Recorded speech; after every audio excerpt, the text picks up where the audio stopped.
What's up, guys? It's Sam here with Stolt Fitness, and today I wanted to talk to you about the ultimate cheat, the ultimate quick fix. Now, I had a question last week from somebody who wanted to know a quick fix because they're trying to lose a little bit of weight in a certain time period. And I wanted to talk about the quick fix or the cheat or the hot tip or the superfood or whatever. And there is no quick fix, there is no cheat to getting whatever you're trying to reach. That requires time, it requires dedication, and it requires effort. You didn't get to where you are today in 3 days, so it's not going to take you 3 days to get back to where you are. You've been lazy, eating like garbage, not getting enough sleep, and doing that for so long. Do you think it's going to take you a couple months to get back to where you are? Possibly, if you are super dedicated, super consistent, and willing to put in a ton of effort. Otherwise, it's going to take a lot longer. To reaching your goals, whatever they might be, there's 3 pieces to the puzzle. And the first piece is the biggest piece. If you have an hour of, just use the hour for a metaphor of your effort for in a day. And your hour, this piece of the puzzle should be somewhere between 45 minutes to 50 minutes. And the first piece is your dieting and how you're eating. So if you have an hour throughout the day, 45 minutes to 50 minutes of that whole entire hour that you're going to put towards reaching your goal should be towards this. Because this is huge. This is the biggest part of it. This is where 95% of people fail. Because the other pieces are fairly easy to do. This piece, you can do good for a couple days, you can do good for a week or two, and then you decide to slip off. And then you decide to not be consistent. So think about when you go, oh, I forgot to bring fruit today, or I didn't grab my lunch when I went out today, and then you just have to make a decision to eat something.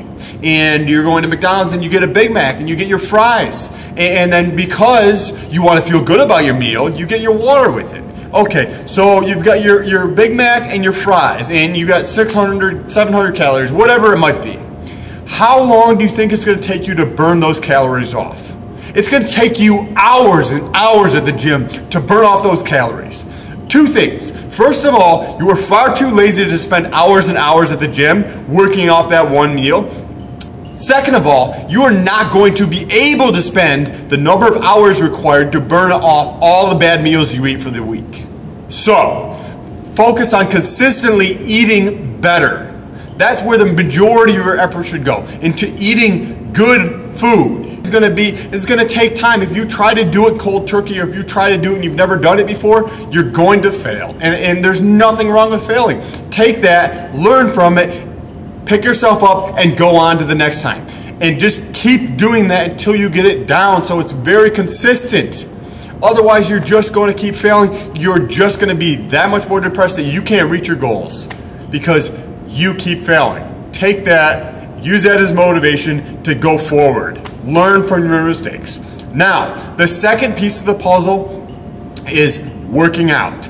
Being active, whatever that might be for you. If you like rock climbing, if you like swimming, if you like exercising in the gym, I like weightlifting. You might like running outside, you might like rock climbing, whatever it is, do something active. The third piece isn't necessarily as important as the first 2 until you reach a certain point. So once you are consistently eating healthy and you're going to the gym 3 to 6 times a week, and you don't have all these bad other habits like drinking and smoking and everything else, then this third piece makes a bigger difference. But initially, again, back to that hour metaphor of the time, if you had an hour a day, and that was the amount of effort you could put into something, the first 45 minutes to 50 minutes should be applied to the first piece, which is dieting. The next piece, which is exercising, being active, whatever that is to you, that should be maybe, say if it's 45 minutes, the next 10 minutes or 12 minutes, about 12 minutes or so, should be towards exercising. Now, the last 3 minutes or so, that can be towards sleep. How can you get 7 to 8 hours of sleep consistently every night, restful sleep. So once you get to a certain level and you're consistent with everything else, then the sleep starts to become a bigger issue. But if you are just starting out, that's not going to be too much of a problem for you. You need to focus your time and effort on the dieting and the exercising. Don't worry too much about the sleep. It's obviously going to help with your metabolism. It's going to help with your energy level. It's going to help with your mood. But those, I mean, if you're trying to reach your goal and what's going to get you the most amount of gains by putting in effort is going to be from your dieting, then going to be from your exercising. Lastly, you're going to get a small amount of gains from the other things. So if you're not going to the gym or you're not eating right because you're not getting enough sleep, then use your brain and put more effort into time into getting 7 to 8 hours of sleep every single night. Now, if you found this video informative, then you know what button to press.